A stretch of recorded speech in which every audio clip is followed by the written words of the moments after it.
বর্ধমান শহরের 16 নম্বর ওয়ার্ডে বেআইনি বালি খাদান এবং সেখান থেকে টোল ট্যাক্স আদায়কে কেন্দ্র করে তীব্র উত্তেজনা ছড়িয়ে পড়ল এলাকায়। এই ঘটনাকে কেন্দ্র করে শাসক ও বিরোধী শিবিরের মধ্যে শুরু হয়েছে তীব্র রাজনৈতিক চাপান্তর। বিজেপির 4 নম্বর নগর মণ্ডলের সভাপতির অভিযোগ, স্থানীয় বালি খাদান থেকে দীর্ঘদিন ধরে বেআইনিভাবে বালি চুরি ও পাচারের কারবার চলছে। তার দাবি, এই অবৈধ বালি চুরি চক্রের সঙ্গে সরাসরি শাসক দল তৃণমূল কংগ্রেসের লোকজন যুক্ত রয়েছেন। বিজেপির অভিযোগ, তাদের দলীয় কর্মীরা যখন এই অবৈধ বালি চুরি ও বেআইনি টোল আদায় বন্ধ করতে যান, তখন তৃণমূল আশ্রিত দুষ্কৃতীরা তাদের ওপর চড়াও হয়। বিজেপি কর্মীদের লাঠি ও রড দিয়ে মারধর করা হয়েছে বলে অভিযোগ উঠেছে।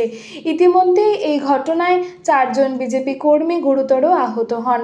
অভিযুক্তদের অবিলম্বে শাস্তির দাবি জানিয়ে বিজেপি কর্মী সমর্থকেরা রবিবার বর্ধমান সদর থানায় জমায়েত হন। ঘটনা কালকে আমাদের ওই বালিঘাট যেখানে আছে সেখানে বরাবরই সিন্ডিকেট রাজ চলে। তো তৃণমূলের লোকেদের কাজ হচ্ছে ওখান থেকে বালির পয়সা তোলা। তো সেই পয়সা তোলা আটকানোর জন্য আমি আমার মন্ডল থেকে লোক পাঠিয়েছি এবং মানে যে জেলা তৃণমূলের যে পার্টি অফিস ছিল সেটা বন্ধ করা করেছি, কারণ ওটা হচ্ছে মেন আতুর ঘর। তো ওদের বক্তব্য ওই তালা মারা যাবে না, পার্টি অফিস আমাদেরকে দিতে হবে, ওখানে আমাদের রাজত্ব চলবে, আমাদের স্বামীরা কাজ করবে, অন্য কোনো লোক আসবে না। তো এই জিনিসগুলো বন্ধ করার জন্য আমি তাদেরকে পাঠিয়েছিলাম, কিন্তু তাদেরকে গরুর মতো মারা হয়েছে এবং তাদের অবস্থা খুবই খারাপ। কতজনকে মারা হয়েছে? 5 জন গিয়েছিল, তাদের মধ্যে 4 জন, একজন নিজের প্রাণ বাঁচিয়ে পালিয়েছে, 4 জনকে মানে যাচ্ছে তাই বাড়ি ভাঙা হয়েছে, 4-5টা গাড়ি ভাঙা হয়েছে, ছোট একটা ভাঙা হয়েছে। যারা আক্রমণ করেছে তারা সব তৃণমূল। এরা কোনোদিন মানে রং পাল্ট গিরিগিরি, মানে যখন যে পার্টি আসে সেই পার্টির হয়ে যায়। ওরা 4 তারিখে 12টার পর থেকে তো নির্দেশ দেওয়া ছিল যে কোনো টিএমসি নেতাকে নেওয়া যাবে না। এর জন্যই তো এদের ব্যথা। তৃণমূলের কোনো লোককে দলে ঢোকানো যাবে না, তৃণমূলের কোনো লোককে কোন রকম দুষ্কর্মের সঙ্গে যুক্ত থাকলে তার উচিত ব্যবস্থা নেওয়া হবে। এটা আমাদের, আমি চাই ওদের উচিত শাস্তি হোক। মানুষকে এইভাবে মারার অধিকার কেউ দেয়নি। ওরা কোনোদিন বিজেপি করে নাই, ওরা বিজেপি হয়ে যদি বিজেপি ছেলেদেরকে মারে, ওদের কঠিনতম শাস্তি হওয়া দরকার। এখন কি তারা কি অ্যারেস্ট হয়েছে? আমি মানে ওদের সবাই অ্যারেস্ট হয়েছে, এখনো 4-5 জন বাইরে ঘুরে বেড়াচ্ছে, এদেরকে অ্যারেস্ট করার জন্য আমি আইসি স্যারকে বলেছি। কতজন অ্যারেস্ট হয়েছে এখন পর্যন্ত 7 জন। যারা আহত হয়েছে তারা কোথায় আছে? তারা সব একদম এখনো ট্রিটমেন্ট চলছে, ওদের পেট ফুটো হয়ে গেছে, পেরেক দিয়ে হাতে ঢুকিয়ে দিয়েছে, একদম মানে লেগ চালিয়েছে, পিট মেরে একদম মানে একজনের তো রড দিয়ে মাথাটাই ফাটিয়ে দিয়েছে। এর ছবি এখানে আছে, দেখতে পারেন, একটা করে ছবি এখন আপনাদের দেখাচ্ছি। এরকম কিভাবে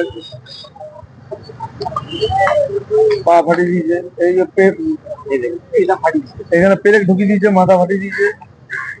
গাড়ি ভাঙচুর করেছে। এসব তৃণমূলের দালাল এগুলো। এদের মানে কঠিন থেকে কঠিনতম শাস্তি হওয়া দরকার। সব পার্টি সমান নয়, তৃণমূল পার্টি মানে এরা ভাবছে বিজেপি পার্টিটাও সেরকমই। এটা মানে সর্বভারতীয় দল, এর নিয়ম শৃঙ্খলা আছে। এইভাবে মানে দলে ঢুকে নিজেদেরকে বিজেপি করে দেওয়া যায় না। আপনার নাম? আমার নাম অমৃতচন্দ্র চন্দ্র, আমি 4 নম্বর নগর মন্ডলের সভাপতি। অন্যদিকে এই অভিযোগ অস্বীকার করেছে জেলা তৃণমূল কংগ্রেস সাধারণ সম্পাদক দেবু টুডু। তার দাবি, রাজ্যে নতুন সরকার এসেছে এবং তারা আশা করেছেন যে প্রশাসন ও সরকার পুরো বিষয়টি খতিয়ে দেখে উপযুক্ত ব্যবস্থা গ্রহণ করবে। একই সঙ্গে রাজ্যে যাতে কোনোভাবেই শান্তির পরিবেশ বিঘ্নিত না হয় এবং শান্তি শৃঙ্খলা বজায় থাকে, সেই বিষয়েও তারা সহমত পোষণ করেছেন বলে জানান দেবু টুডু। কেন করেছে এটা অবশ্যই আমাদের নতুন সরকার তাদের দেখা দরকার। এখন সবাই যদি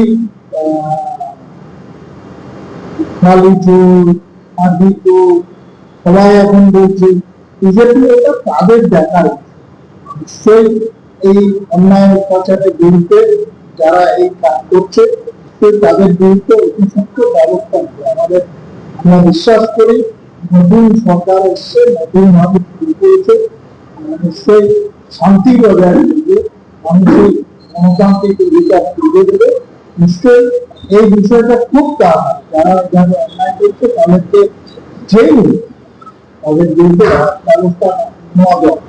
আমরা মনে করি যে আমরা আশা করবো যে আমাদের এলাকায়, আমাদের বর্তমান জেলায় শান্তি বজায় থাকবে।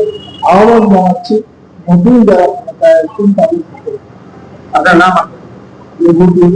জেলা তৃণমূল কংগ্রেসের সাধারণ সম্পাদক।